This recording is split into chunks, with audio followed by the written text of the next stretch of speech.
Welcome back, everybody, for another episode of What If. This is episode 6, which is the second episode of season 2. I hope you guys have been following along. I hope you guys have been enjoying these little kind of ventures down alternate timelines in Manchester United's history. I know I have. It's really fun to sit and think about that, but that's what we do here. There are times during the streams, during my conversations with people, during just reading, thinking, watching, whatever about footy, where there's a question that pops in your mind and you're like, what if? I wonder what might have been, right? You know what I'm talking about. We've all had those moments. So that's what we're here to explore. Today's episode, we are going to stop for a second and take a moment to wonder what might have been had United not signed Robin van Persie ahead of the 2012-2013 Premier League season.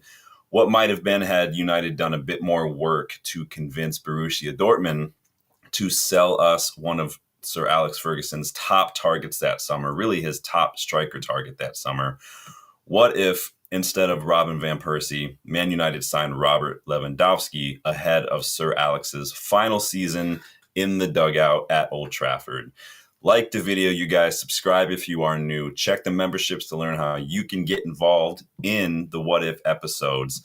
And go ahead and check out the UVE store when you do get a chance as well. So let's dive right in, you guys, because I know this is going to be a fun one for some of us. So Robin van Persie, if you remember, basically won United the title in the 2012-2013 season. This is Sir Alex Ferguson's final season in charge. 26 goals, 2 hat tricks, golden boot as well. I mean, the way it was on fire, right? Like everything was just going so well. And then, Arsenal giving us the Guard of Honor at their gaff after we were already confirmed Premier League winners. That was just chef's kiss, icing on the cake. That was literally everything that season. Lewandowski, comparatively, if you look back at 2012-2013, he was doing great. 24 Bundesliga goals for Dortmund, top goal scorer in their league as well. And he helped them all the way to a Champions League final, which of course they lost to Bayern Munich.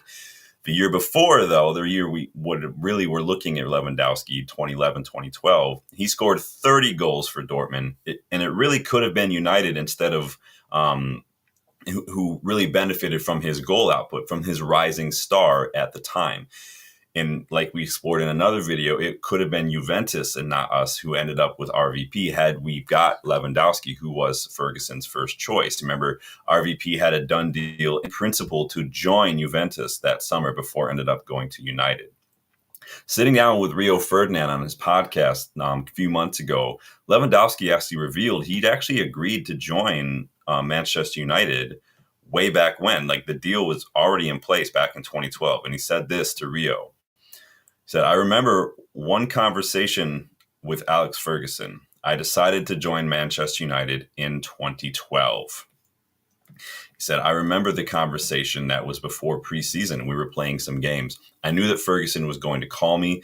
And at halftime, I was subbed off because I knew that I was playing 45 minutes. I had the call. And at that time, my English was on a different level, especially if I'm going to speak with this kind of guy, Sir Alex Ferguson. Like he couldn't believe it that he was getting ready to talk to Fergie. And he said this, I was very nervous and he called. I knew that I should tell him, yeah, of course, I want to join Manchester United. And then that just didn't end up happening. Clearly, right? He never joined United. It's history. We know what happened.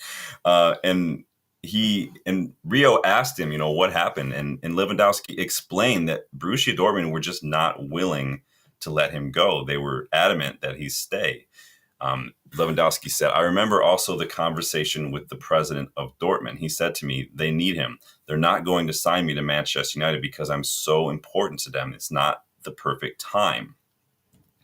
But that time I said, yes, that's true. I said yes to join Manchester United because if Sir Alex Ferguson calls you, you cannot say no.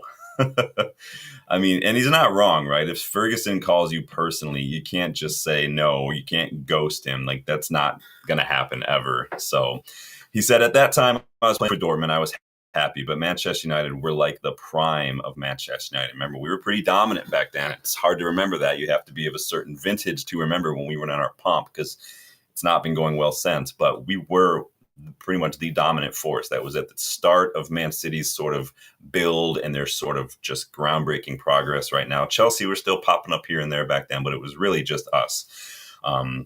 And Lewandowski, he was turning heads all over Europe back then. He was right at the top of Sir Alex's transfer list after United just missed out on that 11-12 Premier League title to Man City on goal difference. You can go check out the first episode of season 2 of What If to learn more about how that could have gone differently and what might have happened then. But Sir Alex had a history of developing young attackers. Look at Ronaldo, look at Rooney. I mean, even Robin van Persie's best season in the Premier League came under Sir Alex. So Robert Lewandowski could have been absolutely immense. A young and up and coming Lewandowski could have been a longer term striker solution than a 29-year-old RVP as well. I love RVP. Some of my best memories of United are from RVP. But he was never going to be here for the long haul. He was really the one final push that Ferguson needed to get something over the line. He was kind of like that Eric Cantona signing. And while he was perfect for us in 2013, he was realistically starting to decline in terms of just his career. It wasn't like he was bad, but he was just reaching that peak and starting to round down. And then the injuries were beginning to accumulate. Remember what happened the following season in 2013, 2014. He missed 24 games due to injuries. 2013-14, Lewandowski, on the other hand, missed a combined 10 games from 2013-14, 14-15, 15-16. All 3 seasons, just 10 games combined he missed due to injuries. And then if you look at, let's say Ferguson still had retired like he did, right? And we'd still gone through Moisey and LVG, whatever. If we'd gone through all that, you wonder what might have happened under Moyes. LVG would have loved Lewandowski. He's literally said as much. He admitted that he had tried to sign Robert Lewandowski. He said, I wanted Robert Lewandowski, but when this proved difficult, I tried to get Gonzalo Higuain instead. He said that in an interview with 442 magazine, Louis van Gaal. So obviously, at that point, everybody wanted Robert Lewandowski. It's not difficult to see why. The guy was an absolute up-and-coming star, and he was doing it. He was scoring goals left and right. Obviously, he ended up joining Bayern Munich after that 12-13 season. So a year after we tried to sign him, he left on a free. But he wanted to win trophies. But he was the Bundesliga's 2-year-in-a-row top scorer. And I think he could have helped United lift a couple more trophies had we actually gotten that deal over the line the summer of 2012. Heck, David Moyes got us to a Champions League quarterfinal where we ended up losing to Bayern Munich. But who's to say Lewandowski wouldn't have been the difference maker in that Champions League campaign, even under David Moyes, especially in that first leg of the quarterfinal where we ended up drawing 1-1 to Bayern Munich. We ended up losing 3-1 the second leg, so it was 4-2 on aggregate. But a win, if we would have gotten another goal, maybe 2, due to Robert Lewandowski in that first leg at home, that could have been such a huge difference maker. Rooney led the line back then, if you remember, in the quarterfinals. Welbeck was on the left, Antonio Valencia on the right. But maybe with Lewandowski in the 9, Rooney either behind him or maybe kind of on the right or left as like a floating, kind of like he was playing back in like 07, 08 a little bit, like all over the place. Who's to say that there's not a very real chance that we get more from that round and it's us who end up facing Real Madrid in the semifinal, and all of a sudden you're talking about David Moyes as a Champions League semifinalist. We might have also finished higher in the league too. Lewandowski's goals after we failed to score so many in big matches in that 13-14 season. Remember, we finished 7th in the league that season. RVP missed 24 matches, like I said, and we were so reliant on his goals the season before, that 12-13 season, that, missing all those goals made a huge difference. A fit and firing young Lewandowski instead of an RVP might have made a huge difference that season as well. Imagine Robert Lewandowski in a Manchester United shirt. Just imagine it back then, right? Bricked up, right? With Lewandowski's work rate, his link-up play, and his movement, he could have formed an excellent partnership with Wayne Rooney, with Chicharito and Welbeck still providing the depth to come in and out of the side. An argument can even be made that, unlike Robin van Persie, who was even already experienced in the Premier League, you can maybe say that Lewandowski might have taken time to adjust. But even like a peak Lewandowski back then, 30 goals, 24 goals, even a peak Lewandowski who, if you still need to do a time adjust, you have to imagine he's still going to be scoring goals. You just have to imagine that. I think we still would have won the league in 2013, so Sir Alex's final season. I just think maybe it would have been a closer race, even if Lewandowski was struggling to adapt. And I think we definitely would have done a little better the following season under David Moyes. Fight me if you disagree. RVP, he brought instant success at United when, in what was ultimately his last and really his best season at the top. But I think Lewandowski would have represented a longer term investment. Now, that would have been a little difficult, seeing as how Ferguson was retiring. But I think that, like I said, all these other managers would have done very, very well with Lewandowski. I think he would have his goals would have just made the difference, would have given these guys a little bit more breathing room. Both Lewandowski and RVP were tremendous at the time. RVP won us the league, like I said. But again, the biggest difference was Lewandowski's potential long-term tenure. That was seen as an investment. He was the younger of the two. He was a target for not only Fergie, but a couple of post-Ferguson managers as well. I don't think he would have fallen out of favor with like Louis van Gaal, for instance, like RVP did.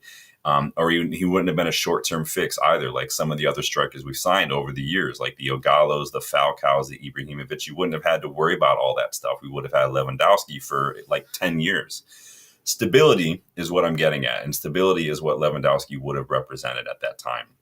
The biggest bummer would have probably meant, United not getting that superb volley from RVP against Aston Villa to seal that hat trick.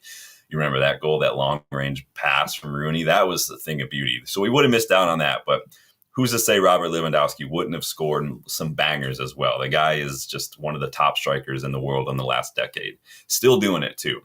I mean, obviously, we'll never know. It's fun to imagine, though, this alternate timeline where in what might have been maybe a semifinal in the Champions League, maybe a higher than seventh place finish under David Moyes, maybe a longer term striker to build a team around rather than constantly changing out 30-year-olds or strikers who just were not quite cutting it.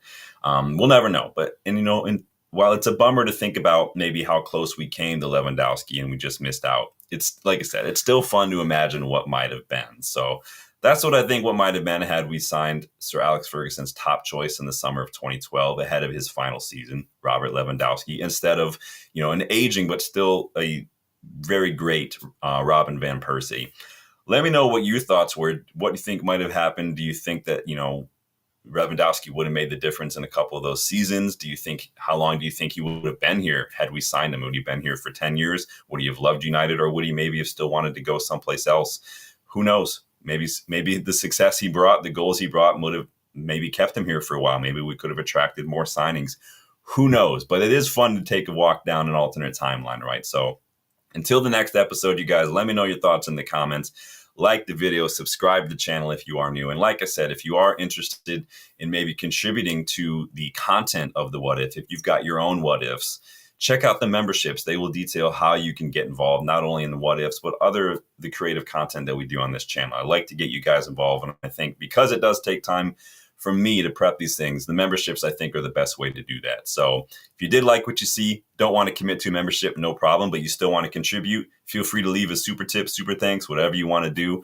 Always appreciated. Love seeing the channel grow. Love seeing the love from the community. So take it easy, you guys. Enjoy this one and keep a lookout for the next one. Later.